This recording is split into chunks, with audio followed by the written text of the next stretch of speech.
Chase was still in shock. He'd called Chuck because he wanted Jerry to embarrass Chad, not grovel before him.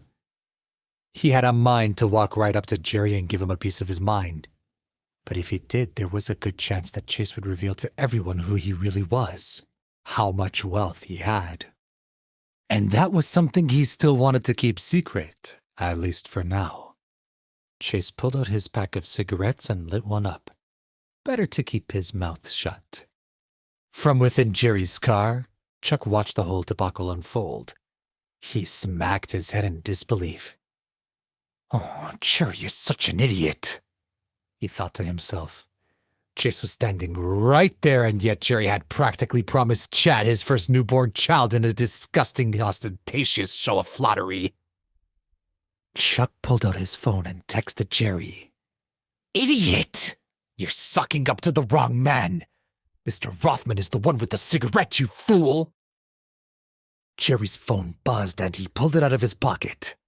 He almost dropped the phone in shock. "I've been talking to the wrong guy all this time," he thought. "In front of Mr. Rothman. Idiot." Jerry panicked at the thought of Chuck fuming inside the car and an unknown Mr. Rothman watching him from the sidelines.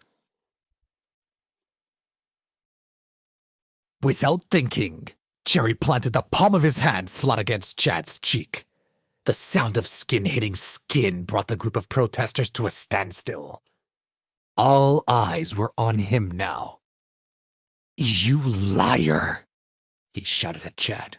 "How dare you pretend to be Mr. Rothman? What kind of game are you playing?" "Are you crazy? What in the world?" Chad managed to stammer. At this point, nothing was going to soften Jerry's mood. He made a fool of himself in front of Chuck and the real Mr. Rothman, and it was all Chad's fault. He continued to scream at him. "You scumbag! Impersonating such an important person! Get out of my sight before I hit you again!" Jerry then scuttled over to where Chase was standing and began to apologize profusely. "Mr. Rothman, I'm so sorry. I'm such a fool. I didn't see very well and I mistook him for you. Please let me teach him a lesson." The group was stunned. No one moved or dared to utter a word. Was Jerry really apologizing to Chase? Chad had by now begun to regain his composure and wouldn't stand for another minute of humiliation. "I guess you really are that stupid, huh, Mr. Evans? You really think that he deserves your attention?" Chad laughed. "That's Chase Rothman. He's an absolute mess of an idiot. Mr. Rothman? What a joke. Now, Mr. Evans," Chad continued, "the only one deserving of respect here is me." Jerry puffed up his chest and walked back over to Chad. "And just who do you think you are? You dare compare yourself to Mr. Rothman? You're worth less than the dirt he's standing on." "Excuse me?" fumed Chad. He was furious. "Everyone here, no. Everyone in Lauderville knows that Chase Rothman is a loser. And you think I'm worth less than the dirt he's standing on? You're a few marbles short, old man." Without waiting for Chad to finish, Jerry wound up his right arm and threw a punch that connected perfectly with Chad's delicate nose. Chad threw his hands up to his face in shock, and when he moved them away, there was blood streaming down. Patricia ran to his defense. She stepped in front of him and boldly screamed at Jerry. "You lunatic! If you touch him again, I will personally call the police." Jerry had no idea who Patricia was, and while he wasn't looking to start a fight with anyone else, he would if necessary, particularly to defend Mr. Rothman's honor.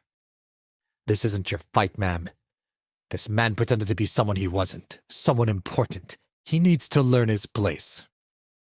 Patricia made a motion toward Jerry, but he easily sidestepped her and knocked her to the ground. Upon seeing his mother-in-law fall to the ground, Chase put out a cigarette and rushed into the fray. "Stop," he commanded forcefully. "Who gave you permission to knock this woman to the ground?" He sternly asked Jerry. Jerry tried to get out a reply. She... But Chase interrupted and said, "She's my mother-in-law. Lay a hand on her again and you'll deeply regret it." Jerry quickly helped Patricia to her feet and sincerely apologized to her. "I'm sorry, ma'am, I didn't realize." Despite her hard fall, Patricia felt only curiosity.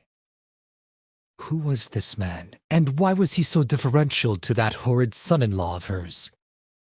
It was starting to dawn on Jerry that everything had gone horribly wrong.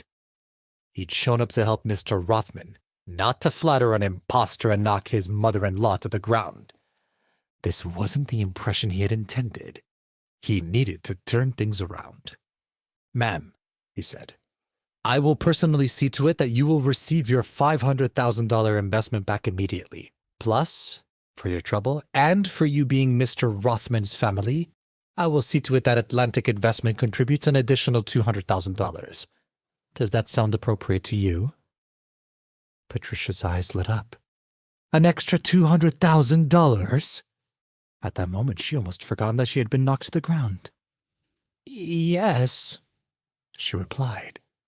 "That seems appropriate." Chaos erupted. The whole group began to shout. "Why does she get her money back? What about us? I want an extra $200,000. Knock me to the ground." Soon the crowd turned their anger toward Patricia. "How can you agree to this? I thought we were in this together." "You're a hypocrite." Patricia's face flushed with embarrassment. How could she take this extra money if no one else was even going to get their original investments back? "Mr. Evans," she demanded, unsure of herself even as she said it. "Everyone here must get their money back. I'll settle for nothing less." If he was being honest with himself, Jerry was troubled. There was no way he could return everyone's money without serious ramifications. But it appeared that Chase's mother-in-law wasn't going to back down, and he wasn't going to go up against someone in Chase's family. After a few moments, he finally agreed. "All right, I can begin by giving everyone back $30,000, but I will need approval before releasing the rest. This is a company rule, and even I cannot break it." Jerry could see that this was mostly satisfactory. In fact, some of the crowd hadn't even contributed that much. They weren't going to complain now. As to the matter of Patricia receiving more than her share, the hushed consensus was that she was Chase's family after all, and perhaps she deserved to receive a bit more.